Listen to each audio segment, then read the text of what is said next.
Hello everyone, welcome back to my channel. My name is Madi Kay, this is my big chair, and today we're going to be talking about We Were Liars written by E. Lockhart. Now this video is part of a series that I like to call One Star Book Club, which is where we read popular books and talk about whether or not they are worth the hype. Now the reason why we're talking about it today is because I just learned that there is a We Were Liars show coming out on Amazon Prime. It already is streaming right now as we speak, but seeing the show pop up on my Amazon Prime page piqued my curiosity, so I decided to go back and reread We Were Liars to see, is it worth the hype or is it just another mid BookTok book? And that is what we're going to be talking about today. And before we get started, I do want to alert you guys to some spoilers up ahead. So if you have not yet read this book and you are interested in reading it on your own time, I would invite you to sign off from this video and come back when you have read it. But if you don't mind the spoilers, then I would definitely invite you to stick around and answer today's question in the comments below. Now, since this book is a summer read and it revolves around a family tradition and vacation that they take every single year, I wanted to ask you guys if you had any fun summer family traditions of your own.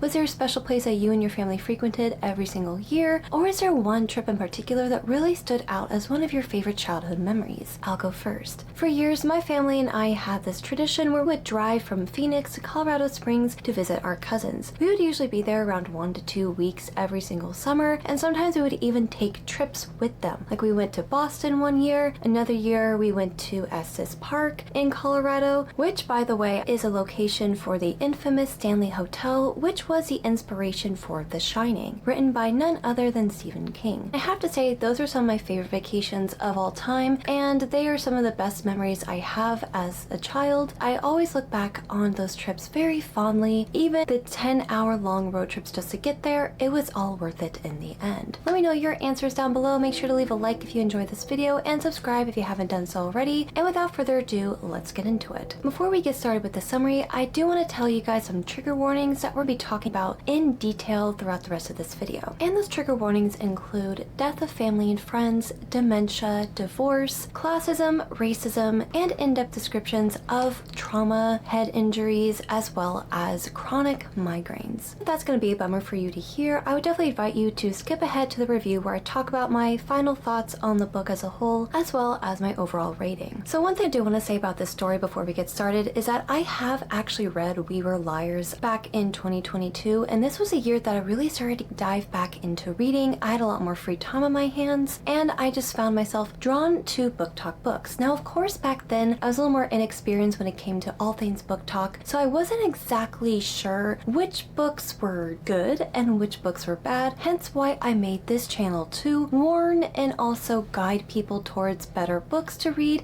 and not waste their time and money on pinnacles of mediocrity like this one. Initially, when I read We Were Liars, I was really drawn into the story at first. It was a very light, easy read, and if you ignore the tabs, you can see this is a pretty thin book. And what's even more curious is that if you go inside the book, I don't know if you guys can see that, but there is a lot of spacing between the words. The font is rather large, and there's a lot of, the font is also really large. One thing I do also want to point, an interesting point of structure in this story is that, I don't know if you guys can see this, but you may notice that on the last half of this page here, you actually are looking at what looks to be a poem, but it's not actually a poem. It's just a stream of consciousness that is written in the style of a poem, but there really is no rhyme or reason for that. In fact, this happens periodically throughout the rest of the novel, and it just kind of seems like the author / the publisher were trying to attempt this stylistic choice, but at the same time, it also kind of feels like they're trying to take up space, and we can see that here too, because in all honesty, if the font was smaller, there wasn't as much space in between these lines, they didn't have all of these poetic random stanzas throughout the rest of the story, it honestly would probably be like 100 pages long, which there's nothing wrong with that. A lot of amazing stories are very short, concise books, which is totally fine. A lot of the books that I really enjoy happen to be rather short books because first and foremost, the pacing doesn't ever feel like a slog. It always feels like there's something happening on the page, and books like that are much more engaging to people like me who get distracted very easily. So I really appreciate that when the author justifies the amount of pages that there are in the book by not wasting our time with random random scenes that just don't really belong to the story. Even 3 years later, I could still remember what happened in the story, but I just didn't really remember the fastidious little details, so that's why I actually went back and reread it. I usually don't reread books, and I definitely have to say that on the second time around, I found myself surprisingly enjoying it a whole lot more, which doesn't usually happen. That's probably because this time around, I knew the plot twist at the very end of the story, so I wasn't necessarily focusing so much on the mystery, but was rather sitting back, relaxing, and taking time to explore other parts of the novel. And truth be told, my rating did not change that much, but we'll cross that bridge when we get there. So for those of you who don't know, We Were Liars is a book that follows the Sinclair family, and more specifically, Cadence Sinclair. Now, the main setting of this book takes place on Beechwood Island, and I really like the map that we see here. I feel like whoever drew the map did an excellent job, and we also get a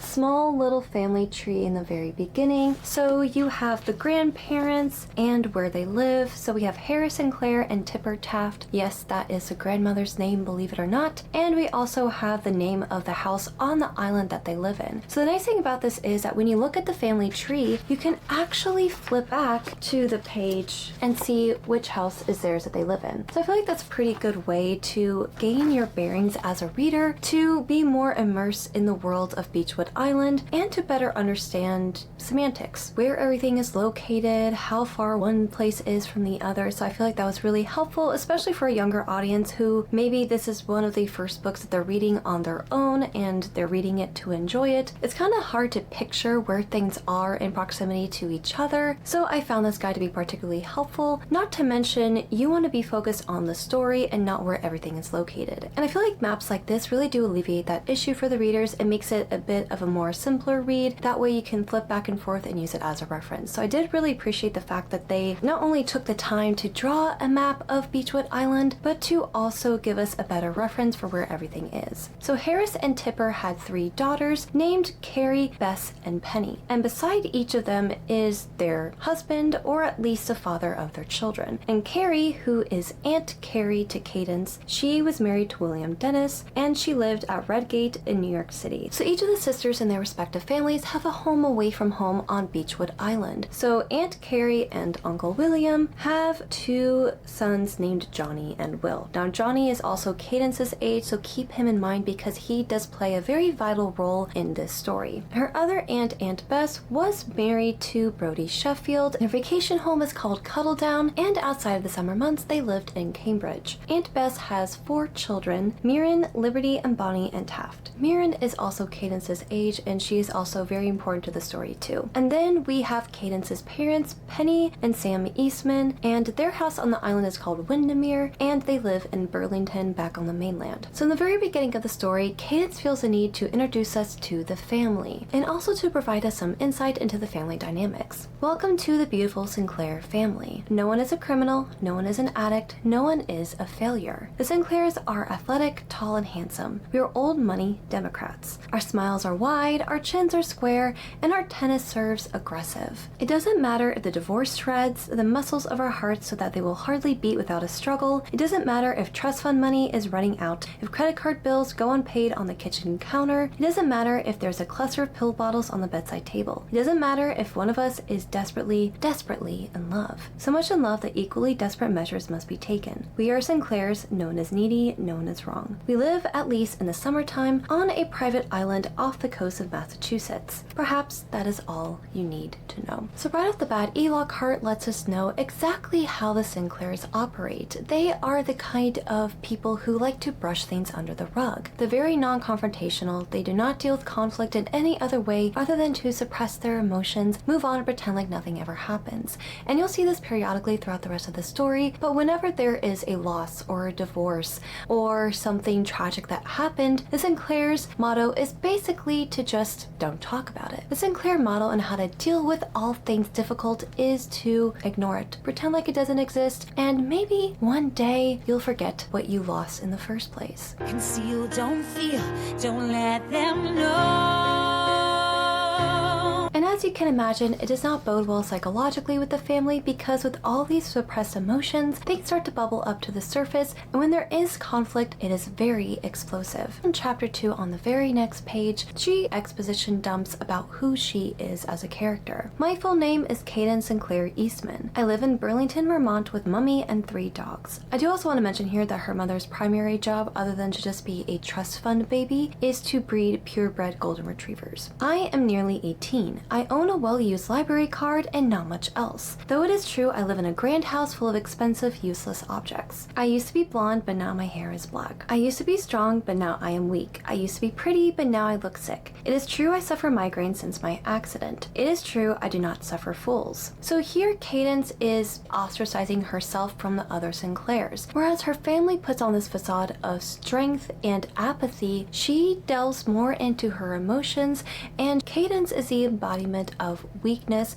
and the literal black sheep. This is also indicative of the fact that she feels that she is so far removed from her family that she also has to change her appearance to symbolize the change that's not only going on within but also without. On a subconscious level, she does not want to associate with her family. She understands that she's very different from the Sinclair identity, and she is starting to reject everything that her family stands for, which is a stark contrast to the person that she was 3 years ago. And we'll get into that in just a moment. Also, the reason why I wanted to read this passage to you guys is to also show you what the writing voice is like. There's a lot of repetition, there's a lot of parallelism within the sentence structure, which also makes it very rhythmic and easy to read. I did appreciate E. Lockhart's writing voice, even though sometimes it does come across as Cadence is acting a little bit pretentious, but I will say that that was one of the more enjoyable parts about this book, and it made it an even easier read. I like a twist of meaning, you see. Suffer migraines, do not suffer fools. The word means almost the same as it did in the previous sentence, but not quite. So she's giving us a bit of an English lesson in this passage, explaining herself, talking down to the audience a little bit. So it is a bit patronizing, and I will say that the one issue of this story is that E. Lockhart, because she is writing to a younger audience, I don't think she trusts her audience to put 2 and 2 together on their own, so she spoon feeds them a lot of information. Now I understand with an audience as young as this one, it can be very tricky to gauge how much they're actually keeping up with the story without giving too much away, but at times it does come across as a bit condescending. Like E. Lockhart doesn't really trust the intelligence of her readers, and children are surprisingly smart. A lot of people really do underestimate kids in that way, where they feel like, oh, they're young, they're inexperienced, their brains are not fully developed, but you would be surprised at how much children really do pick up on certain cues and clues, and they probably know more than you're letting on. So that's a major critique I have, not just of this book, but just in YA books in general, is to trust your audience. Believe it or not, they'll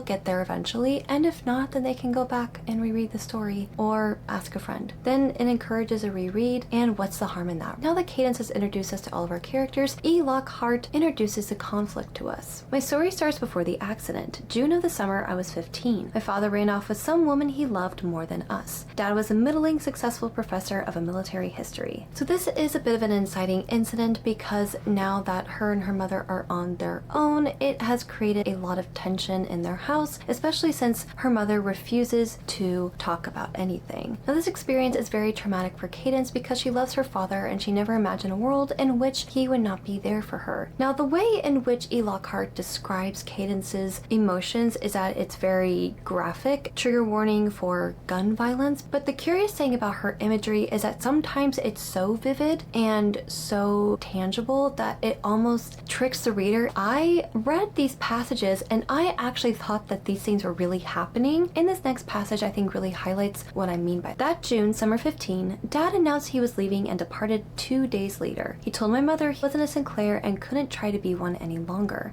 He couldn't smile, couldn't lie, couldn't be part of that beautiful family in those beautiful houses. Couldn't, wouldn't. He had hired moving vans already. He'd rented a house too. My father put a last suitcase into the backseat of the Mercedes and started the engine. Then he pulled out a handgun and shot me in the chest. Figuratively, not literally, figuratively. The first time I read this, I thought he actually pulled out a handgun and actually shot her, but he didn't. It was just a metaphor for how Cadence was feeling and how she was trying to process and work through these emotions. This could have been easily fixed by a simple rewording, like, it felt like he pulled a handgun and shot me in the chest. All you have to do is add a few more words to really get your point across. Otherwise, it just makes this seem a little more dramatic than it really needed to be, and also confuse your readers. Remember, the young audience that you're catering to, that you have to over-explain things to. All of a sudden you're turning around and making this very drastic metaphor, and you might lose some people, or even worse, confuse them by making them think that her accident was actually her father shooting her in the chest. The first time I read that, I practically screamed. I was so surprised, but then I realized like, oh, never mind. She was just being dramatic, and it's really on E. Lockhart to make that a little more clear to the audience. So that's the juxtaposition of her writing voice. She's either over-explaining trivial content, and then on the very next page, she's making this very vague, intense metaphor to display emotion that winds up being way more confusing to the reader than it should be. Now Cadence talks about how this affected her and her mother after he left them. It tasted like salt and failure. The bright red shame of being unloved soaked the grass in front of her house, the bricks of the path, the steps of the porch. My heart spasmed among the peonies like a trout. Mummy snapped. See, that imagery is so much better. I don't really think we needed the gun metaphor. This is a perfectly adequate way to illustrate to the reader what your character is feeling without needing to bring guns into the fold at all. Mummy snapped. She said to get a hold of myself. Be normal now, she said. Right now, she said. Because you are. Because you can be. Don't cause a scene, she told me. Breathe and sit up. I did what she asked. She was all I had left. Mummy and I tilted our square chins high as Dad drove down the hill. We went indoors and trashed the gifts he'd given us, jewelry, clothes, books, anything. In the days that followed, we got rid of the couch and armchairs my parents had bought together, tossed the wedding china, the silver, the photographs. We purchased new furniture, hired a decorator, placed an order for Tiffany silverware, spent a day walking through art galleries, and bought paintings to cover the empty spaces on our walls. We asked Granddad's lawyers to secure Mummy's assets, then we packed our bags and went to Beechwood Island. So you can see the binary there when it comes to how Sinclair's deal with emotions and very traumatic events. Her mother is obviously hurting, and she is turning her anger onto her daughter and basically projecting her own frustration of the situation onto Cadence. She views emotions as weakness, and she is very quick to squash those emotions and bury them down deep inside of her, and then she turns around and very violently rips apart the house, gets rid of everything. If she had more time to really process her emotions, maybe she could have thought a little more logically. This prim and proper lady who likes to pretend that the world just rolls off her shoulders like nothing affects her, goes back inside and trashes all of her belongings. She throws things away when she could have just sold them. She gets rid of items with a lot of sentimental value without even a thought in her head, because to her, they are emblematic of a life that she no longer lives, and she doesn't want to sit in the discomfort of that failure of her marriage, so she decides to just wipe the slate clean, pretend like it never happened,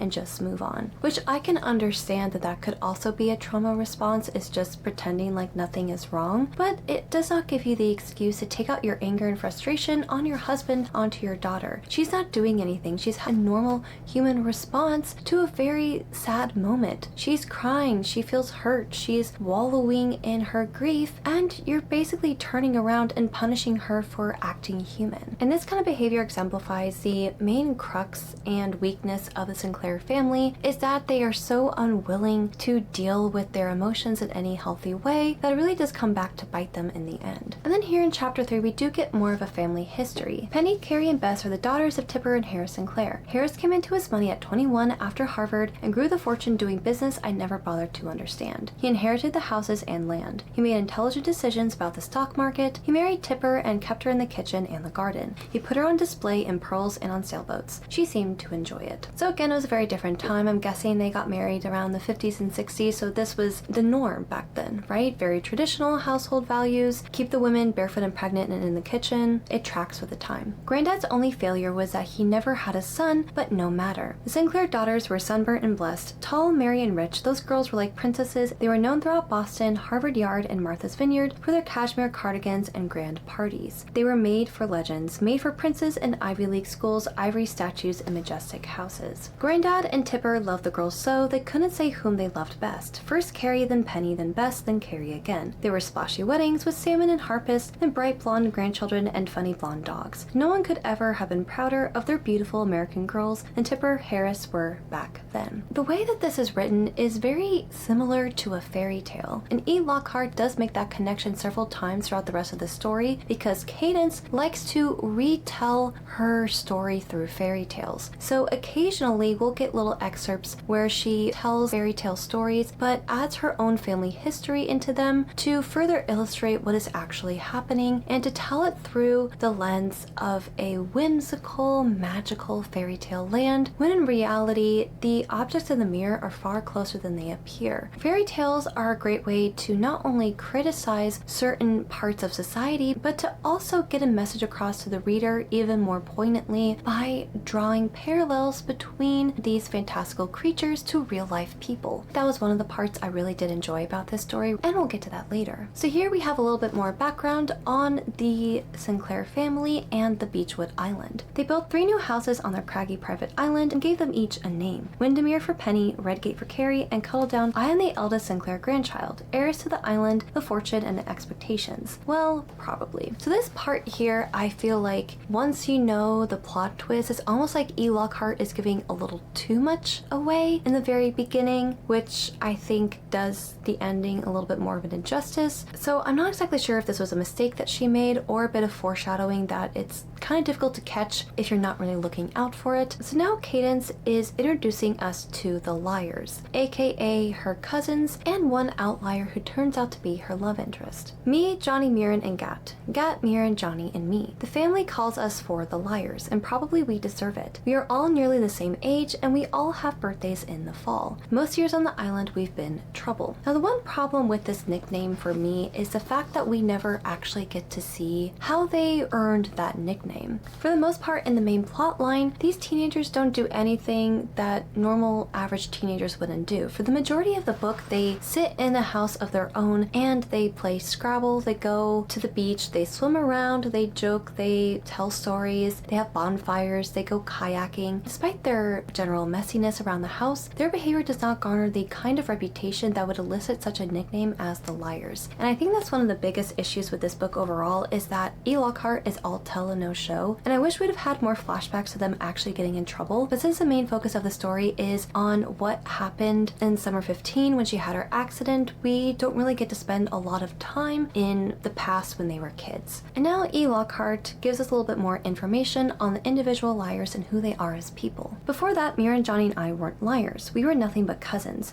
and Johnny was a pain because he didn't like playing with girls. So here we get little passages about each separate character, breaking them down so we get an essence of who they are as people. So we can also get an essence on, so here E. Lockhart explains to us who these characters are, which once again is my other critique, is that you're basically spoon feeding your audience everything that they need to know beforehand, so that way they don't have to try to connect the dots for themselves, which could be good because at least you're getting the really important information out of the way, so that way you can focus on the actual plot of the story. I just wish that she just let her readers figure this out for themselves. Johnny, he is bounce, effort, and snark. Back then he would hang our Barbies by the necks or shoot us with guns made of Lego. Another mention of guns within 8 pages, by the way. Mirren, sugar, curiosity, and rain. Back then she spent long afternoons with Taft and the twins, splashing at the big beach while I drew pictures on graph paper and read in the hammock on the Claremont house porch. Harkening back to the family tree, Mirren's siblings are the twins and Taft, so that's why she was playing with them. It's because they were her siblings. Just a little bit of a reminder, because there are a lot of cousins just wandering around this island. So don't feel bad if you can't keep track of these cousins, because believe you me, I read this book twice and I still got confused. This was the inciting incident, I guess you could say, of this entire book, was the arrival of Gat and his father, who was dating Cadence's Aunt Carrie, so Johnny's mom. Then Gat came to spend the summers with us. Aunt Carrie's husband left her when she was pregnant with Johnny's brother, Will. I don't know what happened, the family never speaks of it. By summer 8, Will was a baby and Carrie had taken up with Ed already. And again, Ed is Gat's father, and it's important to note as well that Gat and Ed are of Indian descent, so they are very different from the Claires. Just to put that into a little bit of perspective. And just between you and me,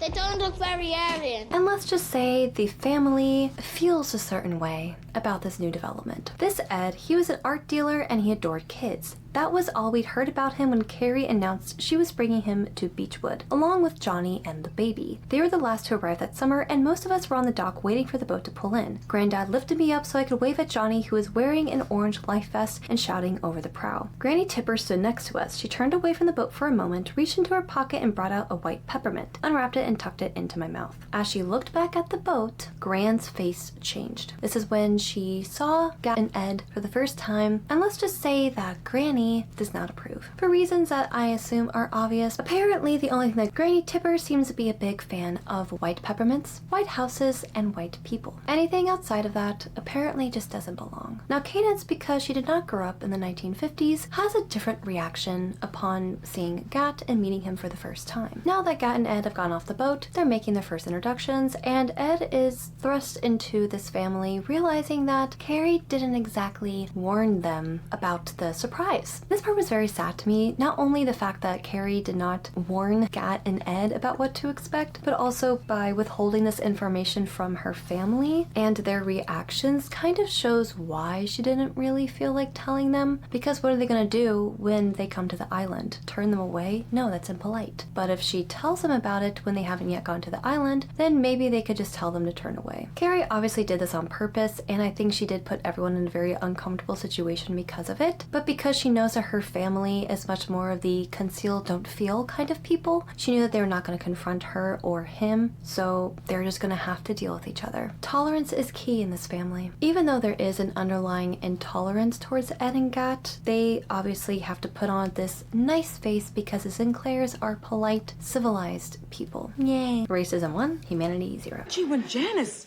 described him, she didn't mention that he was tall. Not that I have any problem with people who are tall. Heck, the boys go to a predominantly tall school. Am I alone in this, or didn't none of y'all notice he was white? Tipper's mouth made a straight line. Then she showed all her teeth and went forward. These people must have been Democrats back when the KKK was formed. You know, white peppermint, white people, white hoods. Makes sense. You must be Ed. What a lovely surprise. Get out. Ed, run. Get out. Why does this suddenly remind me of the Get Out scene where the main guy arrives at the house and all the white people are acting weird? He shook hands. Didn't Carrie tell you we were coming? Of course she did. That's Grandma talking. Ed looked around at our white family and then turned to Carrie. This poor man. I feel so bad for Ed. He was just thrown into the den of lions with no warning whatsoever. So Ed said, "Where's Gat?" They called for him and he climbed from inside the boat, taking off his life vest, looking down to undo the buckles. "Mother, Dad," said Carrie, very formal. "We brought Ed's nephew to play with Johnny. This is Gat Patil." Granddad reached out and patted Gat's head. "Hello, young man." So this is an interesting detail because Granddad only calls Gat young man. He never calls Gat by his real name, and Gat associates this with his covert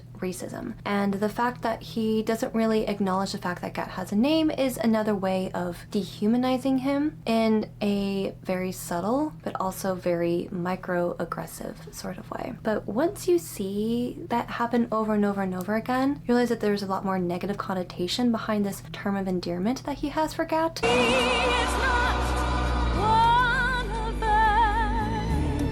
And you realize that his words are way more loaded. It's almost like he doesn't even want to give him a name, so that way he doesn't really have to see him as a person. I'm not sure if I'm entirely correct on that interpretation. Let me know what you guys think about this down in the comments, but it definitely does feel like a microaggression to me, and Gat also interprets it that way, which is why he brings it up to Cadence later on in the story. Now, in slight defense, the grandfather is not only covertly racist, he also rejects any outsiders that marry into his family. In a conversation later on in the book, she's talking to her grandfather about her uncles. And here he's talking about the disdain that he had for these men who are not Sinclair enough for him, apparently. All of us were tall until Bess married that short fellow, and Carrie made the same mistake. Shout out to the short kings out there. You mean Brody and William. So here Cadence is interjecting and reminding him that these men have names. So the granddad just dehumanizes anyone who doesn't look like them, even people with the same skin tone. Quite honestly, if we were to go back even further past the grandfather in the family tree, I would not be surprised if we saw some swastikas or white hoods in their past, if you catch my drift. So now the grandfather is talking again. "Good riddance, eh?" Granddad smiles. "Did you know my mother's side of the family came over on the Mayflower to make this life in America?" "Oh great, he's one of those people." "I know it's not important if our people came over on the Mayflower. It's not important to be tall or blonde. That is why I dyed my hair. I don't want to be the eldest, heiress to the island, the fortune and expectations. But then again, perhaps I do." And then Granddad asked her, "What happened to your hair?" "I colored it. I didn't recognize recognize you. And she says, that's okay. Granddad points to the peonies now all in my hand. 3 flowers for you. You should have 3. He looks pitiful. He looks powerful. I love him, but I'm not sure I like him. I take his hand and lead him inside. So I find this to be very interesting between the two of them because the grandfather, he has a lot of love for her and he truly does care about her. But Cadence is rejecting the Sinclair family and everything that comes with it, which is something that we see develops over time, and Gat does have a lot of influence on how she currently views her family. And then we get more background on Gat, who also recently suffered a trauma. His father passed on just this year, explained Carrie. He and Johnny are the best of friends. It's a big help to Ed's sister if we take him for a few weeks, and Gat, you'll get to have cookouts and go swimming like we talked about. Carrie here, I think, is actually being rather generous. She sees this young boy suffering, she sees how much Johnny likes him, and to entertain Johnny, who is surrounded by women, she decides to give him a boy best friend, and that way they can hang out on the island together and enjoy it in a way he probably hasn't been able to before. So I think that's actually really sweet of her to do this, but it's rich people generosity. They give as much as they are comfortable with, as long as it's not an inconvenience to them. It's more or less to make themselves look better to everyone around them, but it's not like they're giving their homes away. It's not like they're giving away their fortunes. They are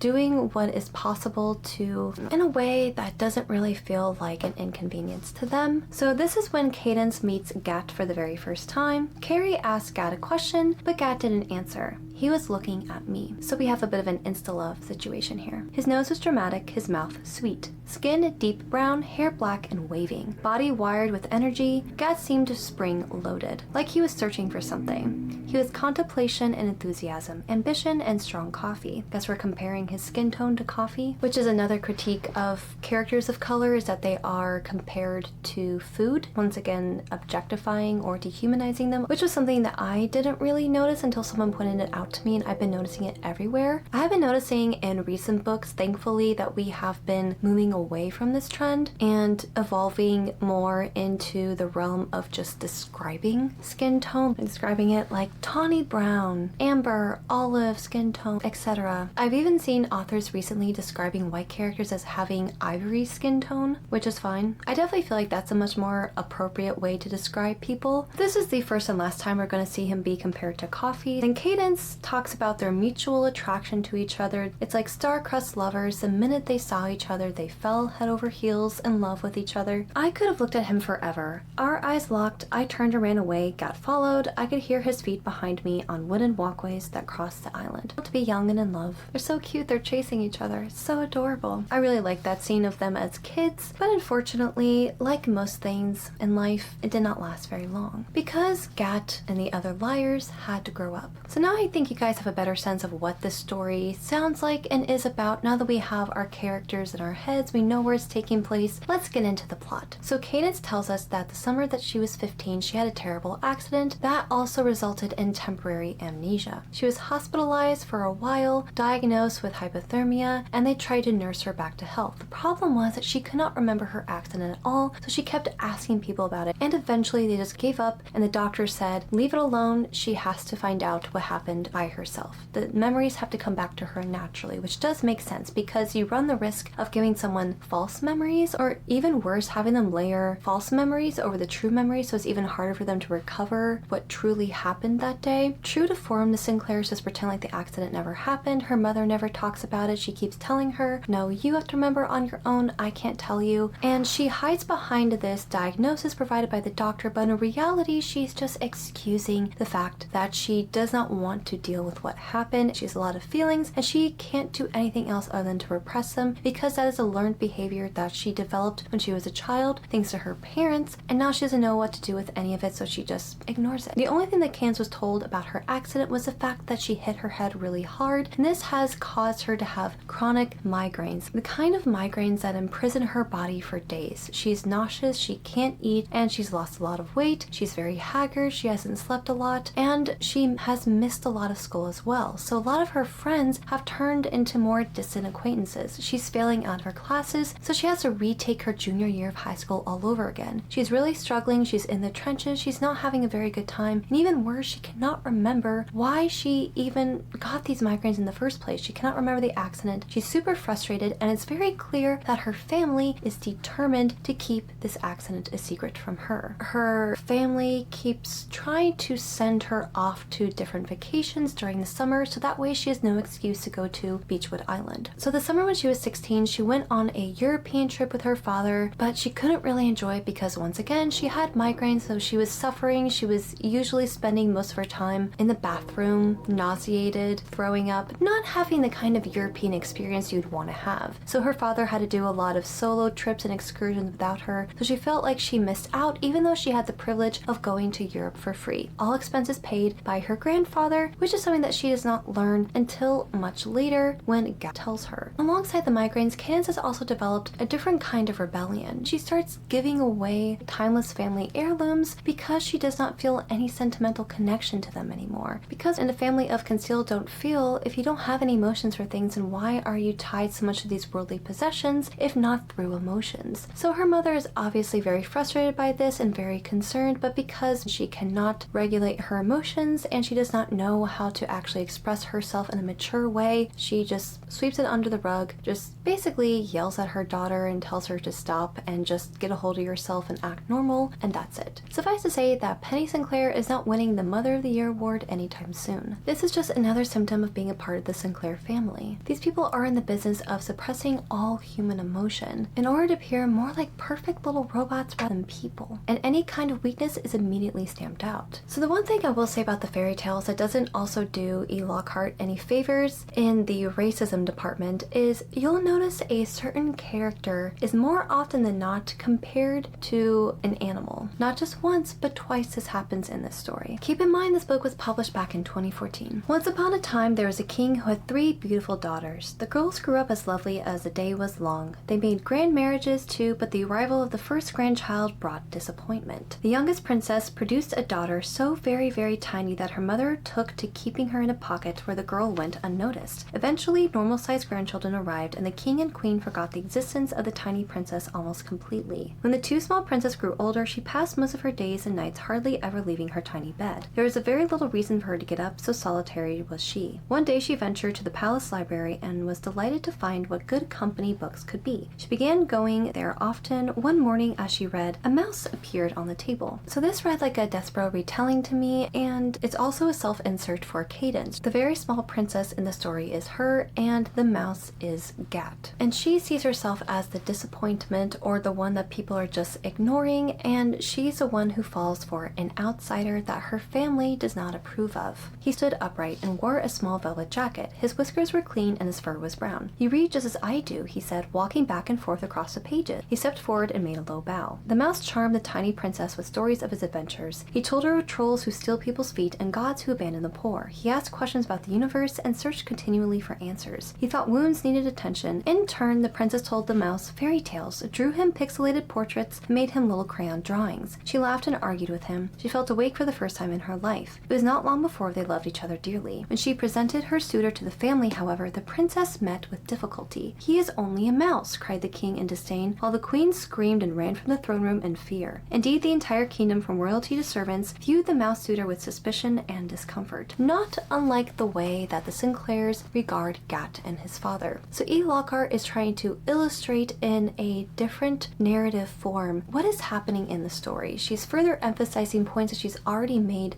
2, 3, 4, 5 times to the reader in a different way. And while I can appreciate the change in narrative format, I just don't know if these fairy tales are really necessary because we're not unpacking anything new. I can see why she would want to include them because this is a way that Cadence is processing her emotions because she has repressed so many things for so long. She needs to find an outlet because she finds no solace in her family, so she finds solace in the written word. It still seems to me that E. Lockhart is trying to give the audience a teachable moment, right? That's the main point of fairy tales, is to teach a lesson to the children. Like fables, fairy tales usually have a hidden message that the audience needs to learn by the very end of it so they can apply it to their lives. However, in this case, the message falls flat because we as the reader already came to that conclusion pages ago. We know that the grandfather and grandmother don't approve of Gat. We know that they don't like outsiders. We know that the family is very much avoidant of Cadence, and she feels not only left out but ostracized from from her own family. None of this is brand new. I can understand that maybe some people need this reiteration of the same ideas over and over and over again because maybe they're not reading this all in one sitting. I understand why some people might need the gentle reminder, but I find these fairy tales to be a bit superfluous. They're very repetitive. They don't really add much to the story other than to tell us that Cadence likes writing stories. This is another fairy tale here, and as I'm reading this, I want you to listen and try to guess who Gat's character is in this fairy tale. Once upon a time, there was a wealthy merchant who had 3 beautiful daughters. He spoiled them so much that the 2 younger girls did little all day but sit before the mirror, gazing at their own beauty and pinching their cheeks to make them red. One day, the merchant had to leave on a journey. "What shall I bring you when I return?" he asked. The youngest daughter requested gowns of silk and lace. The middle daughter requested rubies and emeralds. The eldest daughter requested a rose. The merchant was gone several months. For his youngest daughter, he refilled a trunk of gowns of many colors. For his middle daughter, he scoured the markets for jewels, but only when he found himself close to home did he remember his promise of a rose for his eldest child. He came upon a large iron fence that stretched along the road. In the distance was a dark mansion, and he was pleased to see a rose bush near the fence. Several roses were easily within reach. It was the work of a minute to cut a flower. The merchant was tucking the blossom into his saddlebag when an angry growl stopped him. A cloaked figure stood where the merchant was certain no one had been a moment earlier. He was enormous and spoke with a deep rumble. "You take from me with no thought of payment." "Who are you?" the merchant asked, quaking. "Suffice it to say, I am one from whom you steal." The merchant explained that he had promised his daughter a rose after a long journey. "You may keep your stolen rose," said the figure, "but in exchange give me the first of your possessions you see upon your return." He then pushed back his hood to reveal the face of a hideous beast, all teeth and snout. A wild boar combined with a jackal. "You have crossed me," said the beast. "You'll die if you cross me again." So then the merchant returns home, and upon his return, guess what the first thing he sees is? The merchant was still a mile away when he saw his eldest daughter waiting for him on the road. "We got word you would arrive this evening." She was the first of his possessions he saw upon his return. He now knew what price the beast had truly asked of him. As many of you may have already surmised, this is a retelling of the Beauty and the Beast story, however with a little bit of a twist at the end because E. Lockhart feels the need to explain the story or remind the reader what the tale of Beauty and the Beast is all about. We all know that Beauty grows to love the Beast. She grows to love him despite what her family might think for his charm and education, his knowledge of art, and his sensitive heart. So she's making the distinction that the Beast, terrifying animal, is Gat, and she is the princess who falls in love with the Beast. She explains why she loved the Beast so much. This is also a fairy tale that comes after a very heated conversation between Gat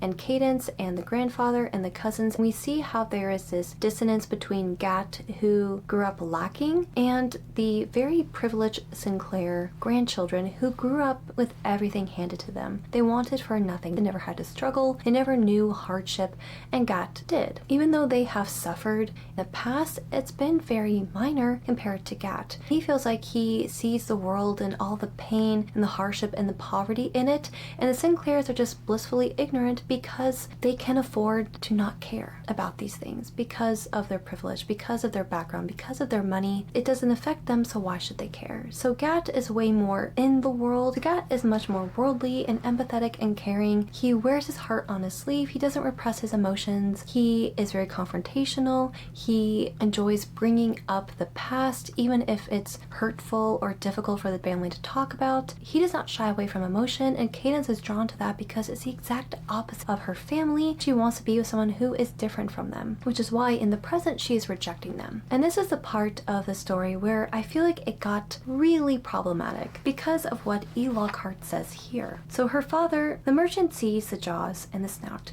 He hears the hideous growl. Whenever Beauty brings her new husband home for a visit, it doesn't matter how civilized and erudite the husband is. It doesn't matter how kind. The father sees a jungle animal, and his repugnance will never leave him. Why did we need to draw a connection between a jungle animal and a boy of Indian descent? Why did we have to call him civilized? Because he's secretly a savage. Is that what we're trying to say here? Reading that made me very uncomfortable, to say the least. We didn't need it spelled out like that to us, especially since the racist undertones made it even worse, and now that you made them explicit, it becomes a bit problematic in the way that I don't think she intended. But this book went through several rounds of editing. It crossed many people's deaths, and at no point did someone say, maybe we shouldn't compare a person of color to a jungle animal, or we're just gonna ignore that hate crime. Okay, great. Going back to the plot. So let's just say that the Sinclairs are not exactly very ecstatic about the new developments in their family. Now that Gat and Ed are more permanent additions to the family, they still are treated with disdain because they are outsiders, which is something that Gat is very quick to notice, but the other liars just ignore because, once again, it does not affect them, so they don't see it as a problem. So year after year, Gat returns to the island, and his infatuation with Cadence grows and evolves from acquaintances to friends and even to lovers. But when they were younger, Cadence has this flashback where she and Gat are out on the water and they're kayaking together. They fall into the water, they play around, and they talk. And it's in this moment that Cadence realizes that she is falling in love with Gat. He also tells her that she's very pretty, so it's very clear that the feelings are mutual, but they're still young kids. They're teenagers. They have a lot of hormones coursing through their bodies. Their frontal lobes are not fully developed yet, so they're not really sure what the next step should be in their friendship. But Cadence has very strong feelings towards Gat, and the summer that she turned 15, when Gat comes to the island, she's very excited to see him and to talk to him, but she soon finds out that he has a girlfriend named Raquel who's back on the mainland, and she finds this out because when she goes to his house to talk to him in private, she sees him putting a bunch of pressed dried flowers into an envelope, and she gets excited initially because she thinks, oh, he's getting flowers for me, how romantic, this is so nice. And then he closes the envelope, addresses it, and she realizes that it's not to her, it's to someone else. And Johnny tells her about the girlfriend, and she is heartbroken, completely devastated. And it's very understandable. When you have a crush on someone, it's very sad when those feelings aren't reciprocated, at least not for now. She also feels very betrayed because it's very clear that everyone else on the island knew that Gat was dating someone else, but they didn't tell her. Gat also doesn't talk to her about it, and she starts to question what's actually going on. The one thing I will say that I did appreciate about Lockhart's writing here is that Cadence isn't upset at Raquel for existing in the womanly competition way, but she was just more upset at the situation. She was upset that Gat had a girlfriend, and she was just sad that that girlfriend wasn't her. So I thought that was a very mature way of looking at it. I like that she didn't immediately attack Raquel, especially since this is Gat's fault that he's not being truthful with her. He wasn't honest about his emotions with Cadence and come out and say that he liked her instead of just stringing this poor Raquel girl along. Because on the island, they're basically sequestered there. They are very much secluded. They have no real way of contacting anyone because phones don't work there because there aren't any phone lines. So the only way that they can communicate with the outside world is through mail. So sending letters back and forth is a very time-consuming, very long process. So Gat and Raquel don't really talk to each other that much that summer, so he has more time to focus on Cadence, who he is really in love with. I also do want to point out that this book also has a dual timeline as well. So what I mean by that is that the book goes from the past to the present. So we get flashbacks to the summer 15 when Cadence is remembering what happened that summer, and the present time when she is currently visiting Beechwood Island. So if you notice that I mentioned summer 15, summer 17, that's what I mean. Summer when she was 15 when she had the accident, and summer when she was 17 when she is there currently trying to relive what happened that night. Just to give you some context, and the story starts off with a flashback to the summer 15, what little Cadence actually does remember. Then Cadence, true to form, pretends like nothing's wrong. It's also important to note that they have staff on the island, and Cadence has not learned a single one of their names,